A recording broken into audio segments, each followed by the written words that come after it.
नमस्कार, मैं प्रद्युमन जोशीला हरियाणा प्रदेश के लगभग 9.5 साल मुख्यमंत्री रहे मनोहर लाल खट्टर साहब ने आज एक ऐसा ऐलान कर दिया जो हरियाणा के किसी नेता में आज तक करने की हिम्मत नहीं हुई। एक ऐसा काम आज मनोहर लाल खट्टर साहब ने कर दिया जो वास्तव में यह दर्शाता है कि वो किस तरह से देश के लिए समर्पित हैं। वर्तमान में मोदी की कैबिनेट में मंत्री मनोहर लाल ने ऐसा काम कर दिया जो युगों युगों तक याद रखा जाएगा। इस वीडियो में हम आपको बताएंगे। उससे पहले आप सभी दर्शकों से अनुरोध है कि YouTube पर हमारे चैनल को सब्सक्राइब करें, बेल आइकन घंटी का बटन अवश्य दबाएं, वीडियो को ज्यादा से ज्यादा शेयर करें, वीडियो को हाइप जरूर करें, अपने विचार कमेंट के माध्यम से रखें। Facebook, Instagram, Twitter, x, threads पर हमें फॉलो और लाइक जरूर करें। जो दर्शक निष्पक्ष, निर्भीक और स्वतंत्र पत्रकारिता में विश्वास रखते हैं वो हमें निरंतर आर्थिक सहयोग जरूर करें। उसके लिए आप हमारे मोबाइल नंबर 94 166 74 472 94 166 74472 पर गूगल पे या फोन पे जरूर करें। अब मैं आपको जो बताने जा रहा हूं, आज हरियाणा के 9.5 साल मुख्यमंत्री रहे, वर्तमान में केंद्रीय ऊर्जा और शहरी आवासन मंत्री, भारतीय जनता पार्टी के बहुत पुराने नेता, आरएसएस संघ की पृष्ठभूमि से आने वाले मनोहर लाल खट्टर साहब ने एक ऐसा काम कर दिया जिसके लिए वो पूरी जिंदगी याद रखे जाएंगे। रोहतक जिले में अपने पुश्तैनी जो गांव है बनियानी, मनोहर लाल का पुश्तैनी गांव, बनियानी में करीब 1.5 एकड़ जमीन को बेचकर मिली धनराशि प्रधानमंत्री राहत कोष में देने का ऐलान किया है। मनोहर लाल का पैतृक गांव बनियानी और इस पैतृक गांव में पुश्तैनी जो जमीन है यानी दादा लाही जिसको बोलते हैं, अपने बाप दादा परदादा से जो दादा लाही जमीन आती है, उसमें से करीब 1.5 एकड़ जमीन जो उनके हिस्से में आई थी उसको मनोहर लाल ने बेच दिया है। हमने अक्सर यह सुना था और आप दर्शकों ने भी सुना होगा कि फला नेता ने वहां जमीन ले ली, फला नेता ने वहां महल बना लिया, फला नेता ने वहां इतने एकड़ जमीन में फार्म हाउस बना लिया।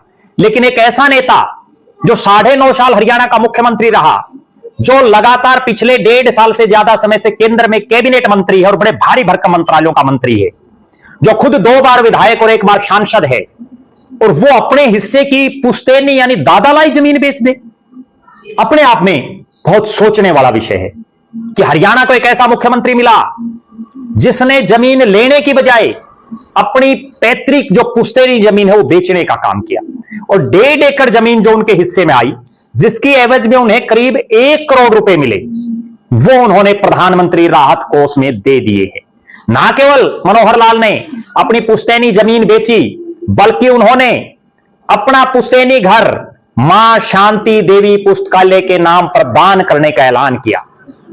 मनोहर लाल के इस पुश्तैनी घर में पुस्तकालय में इस घर को बदला जाएगा, जहां ग्रामीण अंचल के बच्चों को प्रतियोगी परीक्षाओं की तैयारी के लिए अनुकूल माहौल मिलेगा। कमाल के मुख्यमंत्री हरियाणा प्रदेश को मिले हैं, जो खुद अविवाहित रहे, अपना पूरा जीवन पार्टी संगठन के प्रति समर्पण में, देश प्रेम में, राष्ट्रवाद को लेकर के जिन्होंने लगा दिया। मनोहर लाल खट्टर हरियाणा प्रदेश के संगठन महामंत्री भी रहे। जब वर्तमान जो देश के प्रधानमंत्री हैं नरेंद्र मोदी, वो हरियाणा भारतीय जनता पार्टी के प्रभारी थे, उस समय मनोहर लाल खट्टर साहब हरियाणा के संगठन महामंत्री थे। उन्होंने एक संकल्प भी लिया था कि जब तक बंसीलाल यानी चौधरी बंसीलाल की सरकार को नहीं उखाड़ फेंकेंगे तब तक वो दाढ़ी नहीं कटवाएंगे। बड़ी बड़ी दाढ़ी उनकी हो गई थी और आखिरकार उनका संकल्प पूरा हुआ। मनोहर लाल खट्टर साहब 2014 के समय हरियाणा में मुख्यमंत्री बनने से पहले भारतीय जनता पार्टी अंत्योदय प्रकोष्ठ के राष्ट्रीय अध्यक्ष रहे। हरियाणा में पार्टी ने उनको चुनाव प्रचार में झोंका और करनाल जैसी सीट से उनको पहली बार अपने जीवन में चुनाव लड़वाया। विधायक बने करनाल से, फिर 2019 में फिर विधायक बने, 2024 के मार्च महीने तक मुख्यमंत्री रहे।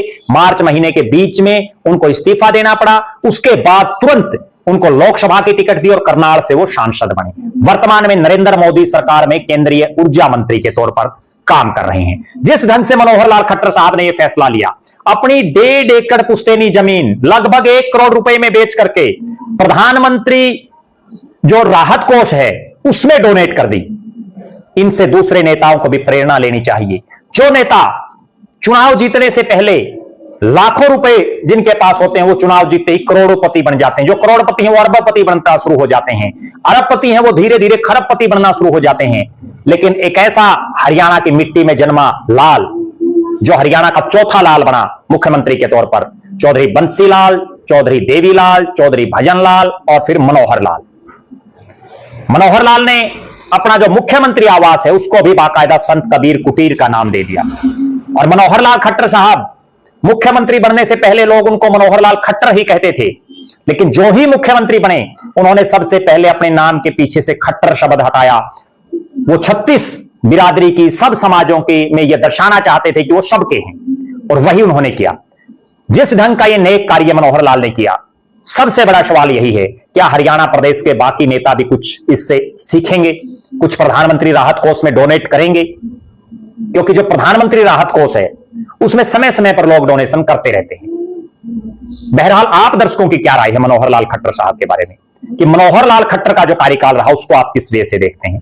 वर्तमान में मनोहर लाल जो काम कर रहे हैं उसको आप किस नजरिए से देखते हैं? और जिस ढंग से मनोहर लाल ने अपनी पुश्तैनी जमीन को बेच करके और लगभग 1 करोड़ रुपए ये डोनेट किए हैं और अपने पुश्तैनी घर में पुस्तकालय बनाने का फैसला लिया है, इसको लेकर के भी आपकी क्या राय है?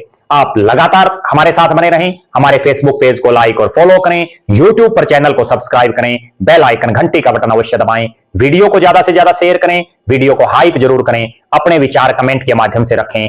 जो दर्शक आर्थिक रूप से सक्षम हैं वो हमें निरंतर आर्थिक सहयोग करें। बहुत बहुत धन्यवाद। आपका अपना प्रद्युमन जोशीला।